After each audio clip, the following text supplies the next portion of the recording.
À la une de l'actualité ce dimanche au Bénin, le porte-parole du gouvernement se prononce sur l'actualité sociopolitique nationale. Wilfried Léandre Hongwidji était ce dimanche sur les plateaux de TVC, la télévision Carrefour, où il est revenu sur les derniers développements de la crise bénino-nigérienne ou encore l'accord de gouvernance annoncé entre l'Union progressiste, le Renouveau et le Bloc républicain. Vous l'entendrez dès le début de ce journal. Le consommant local se limite-t-il seulement au mois d'octobre?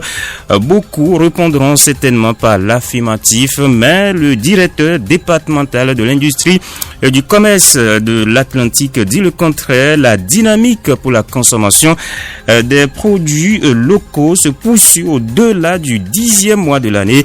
Fernando Gomez sera dans ce trésor et puis le Bénin efface son ardoise, une partie de son ardoise en ce qui concerne la consommation d'électricité, une dette due au Nigeria. On parle de 9,81 millions de dollars déjà effacés en collaboration bien sûr avec le Niger, le Togo.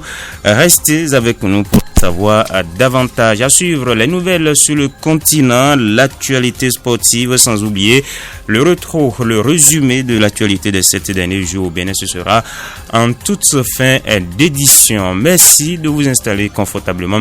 C'est parti pour une demi-heure d'information. Radio Fraternité 96.5. Fraternité FM. Et cette question pour ouvrir ce journal, le Bénin et le Niger fument-ils enfin le calumet de la paix? Tout porte en tout cas le croire au vu des derniers développements de l'actualité. En effet, 2 mois et demi après la prise de fonction de l'ambassadeur du Bénin au Niger, la junte au pouvoir à Niamey vient de désigner un diplomate pour ses relations avec Cotonou. Il s'agit de Kakade Bachirou, un acte fort dans un contexte plutôt tendu entre les deux pays depuis maintenant plus d'1 an. Invité ce dimanche chez nos confrères de TVC, Télévision Carrefour, le porte-parole du gouvernement béninois se réjouit de ce pas important qui vient d'être franchi dans la recherche de résolution de la crise bénino-nigérienne. Il martèle que le Bénin continuera à jouer sa partition pour un retour à la normale. On écoute le secrétaire général adjoint du gouvernement béninois. Du point de vue du Bénin, comme je vous ai toujours dit, il ne devrait pas y avoir de place pour les querelles entre nos deux pays, qui sont si liés par l'histoire, dont les peuples sont si proches. Les circonstances nous ont amenés à cela. Mais toutes les sagesses africaines vous enseignent aussi que la langue et les dents sont appelées à cohabiter éternellement, mais il leur arrive de se chamailler, de se battre. Et cela n'enlève rien à leur fraternité ou au bon rapport de voisinage qu'elles doivent entretenir. Il en va ainsi également de nos États. Et le Bénin et le Niger sont condamnés par l'histoire, par la nature, à coopérer parce qu'ils sont frères.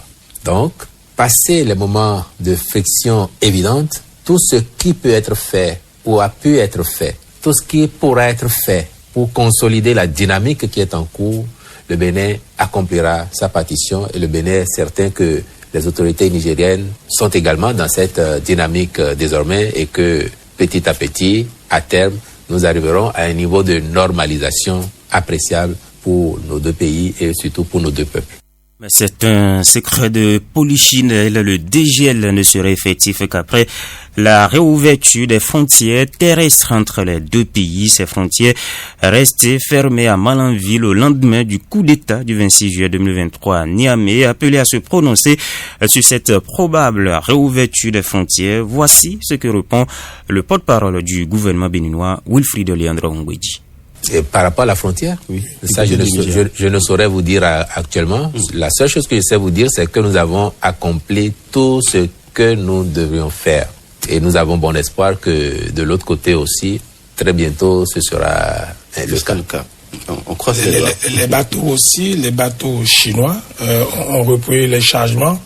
Du pétrole nigérien. Du pétrole nigérien. Est-ce que du côté de l'économie, tout se fait dans les règles de l'art? Ben, vous imaginez bien que si ça a repris, c'est que ça se passe comme c'est prévu.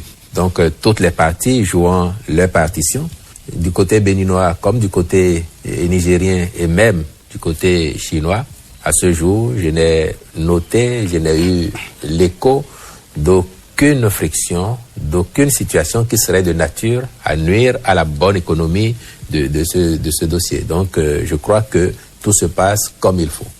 Autre sujet abordé par Wilfried Léandre Hongbeji au cours de cette émission télévisée, le probable accord de gouvernance entre l'Union progressiste, le Renouveau et le bloc républicain, deux partis soutenant l'action du président Patrice Talon. La rumeur prend de l'ampleur au sein de la classe politique et de l'opinion publique, mais pour le porte-parole du gouvernement, seuls les responsables de ces deux formations politiques pourront mieux éclairer la lanterne du peuple. Wilfried Léandre Hongbeji. D'abord, je suis sûr que ce ne sont pas seulement les responsables de ces deux partis qui ont fait le déplacement en Chine. Et vous avez bien vu d'autres partis politiques aller ailleurs ou même aller en Chine. Après, sur le rapprochement dont vous parlez, je ne peux pas émettre d'opinion là-dessus parce que je crois que le président Diogbenou, le président Abdoulaye Diotchane et leurs collaborateurs immédiats sont encore les mieux placés pour vous dire quel est le contenu de l'accord, quels en sont les tenants et les aboutissants. Moi, je constate comme vous de la presse, vous nous avez informés, donc j'ai découvert comme vous, mais je considère que pour l'action du gouvernement, c'est une bonne chose que les deux principaux partis qui le soutiennent, qui sont représentés à l'Assemblée nationale, puissent avoir une passerelle qui leur permette d'échanger en temps réel et d'envisager une coopération efficace et durable, pourquoi pas. Et cette bonne nouvelle, le Bénin, aux côtés du Niger et du Togo, réduit ses dettes auprès de la Nigerian Electricity Regulatory Commission. Selon un rapport récent, ces trois pays ont effectué un paiement de 9,81 millions de dollars sur une facture totale de 15,6 millions de dollars, réduisant leur dette à 5,79 millions de dollars au total. Les clients bilatéraux internationaux ont versé 16,65 millions de dollars, incluant les paiements pour les factures des trimestres précédents. Cette mise à jour intervient un peu après un communiqué de la société béninoise de production de l'énergie qui affirme que le Bénin respecte ses obligations financières avec cette institution nigérienne, cette structure nigériane. La SBPE a également démenti les rumeurs de coupure imminente d'électricité due à des dettes impayées. On va poursuivre avec un autre volet de l'actualité. De 91 000 tonnes en 2016, la production totale de cajou passe à 200 000 tonnes en 2024. C'est le bilan dressé par le ministre de l'Agriculture, de l'Élevage et de la Pêche du Bénin. Pour Gaston Kossi Dossoui, 3 actions fondamentales sont à la base de ce changement. Il s'agit en premier de la réhabilitation des vieilles plantations déjà à touffu. Cette action a été financée par l'État et le propriétaire n'a rien à faire que d'accompagner les ouvriers venus pour la réhabilitation. Et cette réhabilitation coûte 55 000 francs CFA par État pour le gouvernement, selon le ministre de l'Agriculture, de l'Élevage et de la Pêche, Gaston Kossi Dossoui, qu'on écoute. Je prends une filière à haute valeur ajoutée qu'est le cajou. Avant 2016, la production nationale était de 91 000 tonnes. Avant 2016. Avant 2016. Aujourd'hui, nous oscillons autour de 200 000 tonnes. Des années, ça va à 212, 220, d'autres 190, 198. Nous sommes autour de 200 000 tonnes. Ça veut dire qu'on a plus que doublé. Mais il a fallu faire 3 actions fondamentales à ce niveau. La première, c'est que les vieilles plantations qui sont déjà touffues et qui ne fleurissent pas beaucoup, parce que pour que le plant d'Anacadie fleurisse, il faut que le soleil enrobe complètement le feuillage. Nous avons procédé à des éclaircies, à de la réhabilitation. L'État a financé. Et chaque hectare réhabilité coûte 55 000 à l'État. Le propriétaire n'a rien à faire que d'accompagner les ouvriers qui viennent pour faire la réhabilitation et trier. Ça a créé un refus les premiers mois, les premières années. Mais ceux qui l'ont fait au bout d'1 an, 2, tout de suite, ont vu leur rendement doubler. Ça a créé un engouement. Au jour d'aujourd'hui, nous avons déjà mis plus de 4 milliards dans cette affaire de réhabilitation des vieux vergers. La deuxième action est celle liée à la mise en place des semences sélectionnées greffées. Ces semences sont subventionnées à 84% selon le ministre de l'Agriculture, de l'Élevage et de la Pêche. Le plan qui coûte 600 francs CFA est vendu aux paysans à 100 francs. La troisième action concerne le suivi des nouveaux plans. On écoute les explications de Gaston Kossidosoué.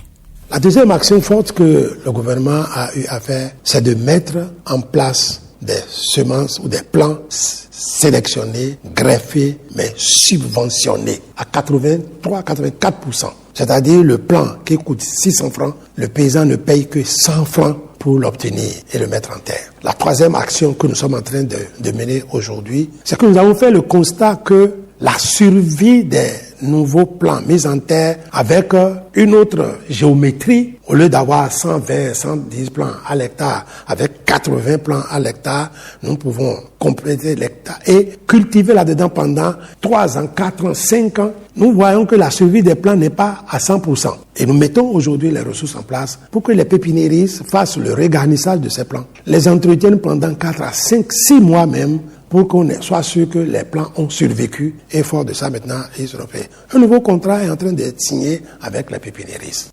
Mais qu'est-ce que ces actions ont réellement changé sur le terrain et surtout pour la filière Kadjo sur la question? Le ministre Gaston Kossidosoué précise que les rendements ont doublé surtout grâce à la réhabilitation des plantations de moins de 300 kg à l'hectare. Le rendement passe désormais à 600 kg à l'hectare, révèle le ministre de l'Agriculture, de l'Élevage et de la Pêche qu'on écoute. Nous avons triplé, doublé les emblavures qui étaient. Deuxièmement, avec la réhabilitation, les rendements ont doublé. Nous étions à moins de 300 kilos à l'hectare, 320 kilos à l'hectare. Aujourd'hui, les plantations donnent 600 kilos à l'hectare, 500 kilos, 600 kilos à l'hectare. De ce fait, si nous suivons bien rien que la réhabilitation, au bout de 2 ans à venir, nous pouvons faire plus de 300 000 tonnes de noix de cajou. C'est cela qui est vraiment symbolique et qui donne de la matière première pour faire tourner nos industries de transformation. Après le Kadjouf, parlons maintenant de l'igname. Après la production, comment se fait la conservation de ce tubercule? Selon les spécialistes, il existe 2 techniques de conservation de l'igname. Il s'agit de la conservation traditionnelle et la conservation moderne. La première consiste à laisser le surplus d'igname dans les buts, ce qui va ralentir la pourriture du tubercule. Selon l'agronome, les ignames doivent être conservés dans des zones aérées sous ombrage. En ce qui concerne la technique moderne, il faut aussi miser sur l'aération tout en nettoyant les rejets de tubercules d'igname. On écoute pour plus de précision l'agronome Sylvain Tikba. Il est donc ingénieur agronome. Il y a les techniques de conservation modernes et les techniques de conservation traditionnelles. En ce qui concerne les techniques de conservation traditionnelles, la première option, c'est de faire une récolte progressive. On récolte d'abord ce dont on a besoin immédiatement et on laisse le reste à l'intérieur des buts. L'autre chose, c'est quand on finit de récolter, il faut s'assurer à respecter la règle universelle de conservation de la plupart des produits agricoles. C'est l'aération. Il faut faire des entrepôts sous ombrage. Pour ce qui est des techniques de conservation modernes, on améliore un peu la chose en se basant toujours sur le maximum d'aération. La première des choses, on peut le faire sous hangar, dans une crible. L'autre détail qu'il faut augmenter, c'est que de façon traditionnelle, les gens ne prennent pas le soin de faire les bouillonnages. Les rejets qui commencent par sortir à un niveau donné quand on entrepose les ignames. Quand on laisse ça se développer beaucoup, c'est ça qui amorce la dégradation de la tessue de l'igname et qu'il n'y ait pas contact avec le sol. Certains paysans, dans l'optique d'accroître leur rendement, font recours à l'engrais dans la production de l'igname. Selon l'agronome, il n'est pas conseillé d'utiliser de l'engrais dans la production de l'igname. Sylvain Tikba, ingénieur agronome, évoque ici les raisons. Pour ce qui concerne l'utilisation des engrais dans la production de l'igname, il est vrai actuellement, les gens s'adonnent à cette pratique. La production d'igname ne nécessite pas l'utilisation des engrais. Ce qui est consommé, c'est les tubercules. Et les tubercules s'obtiennent comment? C'est les nutriments que la plante absorbe à l'intérieur du sol, qu'elle réserve et accumulent au niveau de la racine pour constituer les tubercules d'iam. Donc, si on met de l'engrais pour participer à l'alimentation de cette plante-là, ça veut dire que c'est ces réserves mélangées aux engrais que vous lui avez donnés qu'elle va emmagasiner au niveau des racines pour former les tubercules. Donc, une bonne partie des engrais, vous allez les consommer en brut parce qu'il n'y aura pas une certaine transformation en tant que telle. Et nous sommes en plein mois du Consommons local, une initiative qui est à sa 5e édition et qui vise à encourager la consommation des produits locaux au niveau des pays de l'Union économique et monétaire ouest-africaine, UEMOA, mais selon plusieurs observateurs, après le mois d'octobre, rien n'est ensuite fait pour poursuivre la dynamique. Un constat que ne partage pas forcément Fernando José Gomez, le directeur départemental de l'industrie et du commerce de l'Atlantique, révèle que l'exécutif met en place tout un dispositif pour faire de la consommation locale, la consommation du Made in Benin, une réalité tout au long de l'année. Et ceci passe par l'accompagnement des entrepreneurs locaux sur le plan logistique, de la formation et sur le plan financier. Extrait de ses propos. Quand le mois du consommation local finit, c'est vrai que c'est un mois qui est dédié à la chose au niveau de l'espace UEMOA, mais tous les jours sont un jour de consommation local pour nous, en tout cas au ministère de l'Industrie et du Commerce. Et la ministre est ferme sur ça. Tout ce qui est initiative locale est encouragé et suivi de près. Alors, quand nous aurons fini la foire, si je prends ce qui se passe au niveau national, il y a des panels de discussion et des forats qui continuent le long de l'année. Au niveau départemental, les forains, dès qu'ils auront fini la foire, la semaine qui va suivre, on va organiser à leur attention une formation sur le e-commerce. Il faut comprendre que c'est pour les aider à avoir les rudiments qu'il faut pour pouvoir vendre leurs produits au Bénin et même au-delà. Maintenant, en partenariat avec les autres directions départementales, notamment celle de la microfinance, nous voyons comment les accompagner, par exemple ceux qui ont des besoins de financement à travers le microcrédit à l'AFIA ou à travers le FTA. Il faut dire que l'invité de l'émission Zone Franche de Canal 3 Bénin ce dimanche reste d'ailleurs confiant. D'ici moins de 10 ans, les Béninois vont prioritairement intégrer les produits locaux dans leur habitude de consommation. Il révèle que la ministre de l'Industrie et du Commerce consomme du riz local. On écoute le dédic de l'Atlantique, Fernando José Gomez. Nous avons très bon espoir que très bientôt, et quand je dis très bientôt, c'est peut-être même dans moins de 10 ans, les Béninois et les Africains comprendront qu'il faut prioritairement, on n'a pas dit exclusivement, prioritairement consommer les produits qui viennent de chez eux. Quel riz consommez-vous, monsieur le directeur? Je n'ai pas envie d'appeler une marque, mais je consomme du riz fabriqué au Bénin. Si c'est local, c'est tant mieux. Est-ce que vous savez qu'aujourd'hui, nous avons des usines de production de riz chez nous? Et vous allez à Glazoué, à Malanville, un peu partout. Oui. Pas plus tard qu'hier, j'étais avec une des entreprises qui produisent du riz parce qu'il faut qu'il soit sur ma foire. Et j'achète tout chez eux. Je peux vous dire, et ça, madame la ministre m'excusera, elle prend du riz fabriqué au Bénin. Elle a toujours pris ça. Je peux vous le dire. Elle a toujours pris, elle ne prend que ça. Donc si chaque Béninois, chaque responsable à son niveau faisait pareil, parce que c'est des riz de très bonne qualité. C'est-à-dire, au fait, c'est parce que nous ne prenons même pas la peine de regarder ou d'essayer ce qui se fait chez nous. Fernando José Gomez, le dédic de l'Atlantique reçu par Franck Ezayaounou et William Cliquant de Canal 3 Bénin. Il est 13h bientôt, 19 minutes partout au Bénin. Nous allons marquer une coup de pause.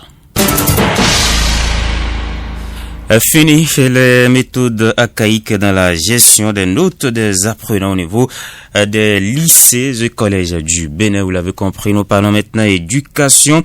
Depuis quelques années, l'instauration de l'outil EducMaster, les notes des évaluations et les moyennes obtenues par chaque élève, aussi bien du public que du privé, sont importées sur cette plateforme numérique. Une évolution saluée par tous les acteurs du système éducatif. Mais il se pose cependant une question: comment s'assure-t-on de la fiabilité des notes importées sur la plateforme? Sur la question, le point focal EducMaster, la direction départementale des enseignements secondaires du Borgou rassure, selon Abdoul Hakim Sarré, les établissements ont très peu de marge de manœuvre pour les actes de fraude. Mieux, un mécanisme est mis en place au niveau de la direction pour éviter que cela arrive. Suivez ces explications. Leur marge de manœuvre, les établissements bien sûr, leur marge de manœuvre est vraiment faible pour frauder quand ils sont obligés d'importer les moyens dans les délais. D'ici dans le Borgou, on s'est fixé comme objectif de vraiment lutter contre la fraude en milieu scolaire.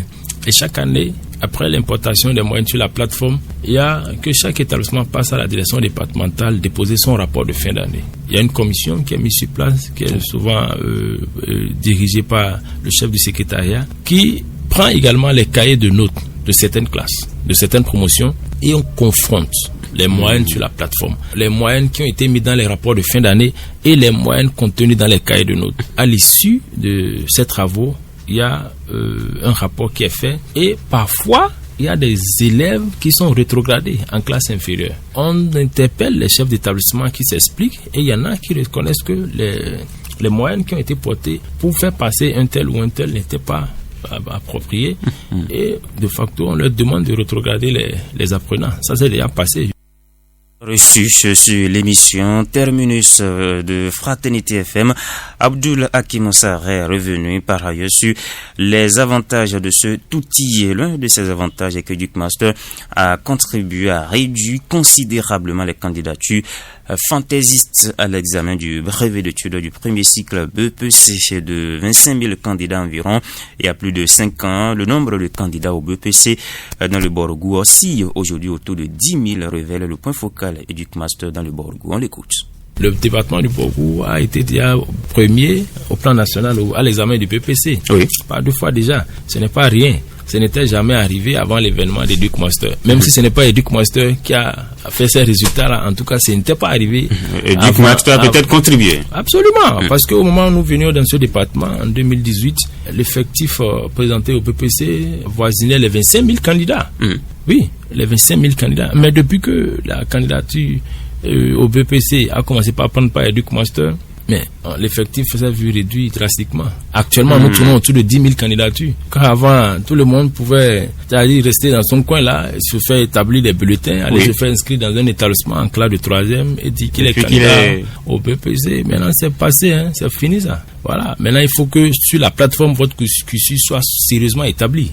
6e, moyenne obtenue. 5e, moyenne obtenue. 4e, moyenne obtenue 3e. Si ce n'est pas le cas, il n'y a pas de magie. Et donc, quand on présente les candidats qui ont vraiment le niveau de la classe, on est beaucoup plus sûr d'engranger des résultats conséquents. L'actualité au plan local avant de retrouver les sports. Parakou disposera sous peu d'un abattoir de type moderne. Vous le savez, dans ce cadre, les occupants de l'abattoir situé à Zongo-Zenon ont été délocalisés vers le site du marché de ruminants de Worutokoru. L'objectif est de doter la ville d'un marché moderne de vente de viande offrant toutes les commodités, contrairement aux rumeurs faisant état d'un acte de méchanceté de la part de la mairie. Eh bien, l'autorité municipale apporte des clarifications. L'ancien site de vente de viande sera réaménagé pour accueillir une infrastructure moderne garantissant des conditions d'hygiène améliorées et réduisant ainsi les risques sanitaires pour les usagers de l'abattoir, selon le maire de Parakou. Il précise par ailleurs que la délocalisation des occupants s'est effectuée conformément aux normes en vigueur. Extrait des propos du maire Nosazime Chabi. La délocalisation du marché de viande de Zongo-Zenon vers le marché de petits ruminants Worutokoru, c'est vrai, c'est d'abord provisoire parce que nous avons besoin de ce site-là de Zongo-Zenon où nous avons notre ancien abattoir. Mais l'abattoir va être reconstruit. Donc il fallait mettre à la disposition du projet le site. Il fallait alors dégager tous ceux qui sont sur le site. Et cela s'est fait dans les règles de l'art. Réinstaller les sinistrés afin de leur permettre de continuer par faire leurs activités génératrices de revenus en attendant la fin du projet et en attendant la réinstallation au niveau de l'ancien site. Donc ce n'est pas que nous les avons renvoyés, ce n'est pas que nous avons besoin du site pour autre chose, c'est pourquoi non. C'est pour la construction du nouvel abattoir sur l'ancien site. Voilà, ce n'est pas par méchanceté, nous l'avons fait. Et sans transition, quelques nouvelles sportives avant de retrouver les nouvelles sur le continent, les résultats de la Ligue Pro, la 4e journée notamment. Les premiers matchs ont été disputés ce samedi. Encore une fois, les Buffles du Borgo ont calé. Et cette fois, c'est sur le terrain Tchoukouma de Djougou face à Dynamique de la localité. Un but partout. Banigansé l'emporte en déplacement sur le terrain de Beke. FC de Bembériki. Rodio domine l'Estonais. 1-0. Le Real Sport et Panthère se sont quittés en de bons amis. 0-0 à Ouest. Dans la poule B, victoire des policiers de l'Est Police 1-0 face à Sitatunga. Match disputé à René-Pleven à Cotonou. 2 buts partout entre Asvo et la jeunesse sportive de Pobé à Djoun. Avrankou a fait le service minimum face à Yema 0. Dragon domine Aspac 2 buts à 1 au stade Charles de Gaulle de Porto Novo. L'USS Kraki a été sans pitié face à Étoile Filante 3 buts à 0 à Sema Kraki. Cette 4e journée se poursuit et se termine ce dimanche avec bien d'autres matchs au menu. On parlera tout à l'heure sur l'émission Sport Info de Fraternité FM à partir de 16h. Notez également que on sera Lomé où le tournoi qualificatif pour la Coupe d'Afrique des Nations des moins de 20 ans se joue. Le Bénin affronte le Togo ce dimanche, le derby ouest-africain donc entre ces deux pays frères. En cas de victoire, les Béninois pourraient se rapprocher de la qualification après la nulle. 2 buts partout il y a quelques jours face au Ghana. Aurélie Ouensou, bonjour. Bonjour à tous. Les nouvelles sur le continent.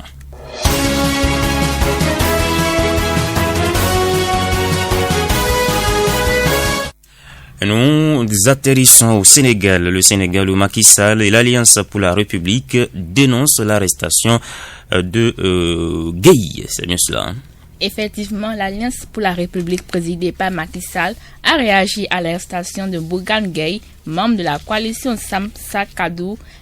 L'APR exige la libération immédiate de l'opposant, dénonçant cet acte comme une grave atteinte aux libertés politiques.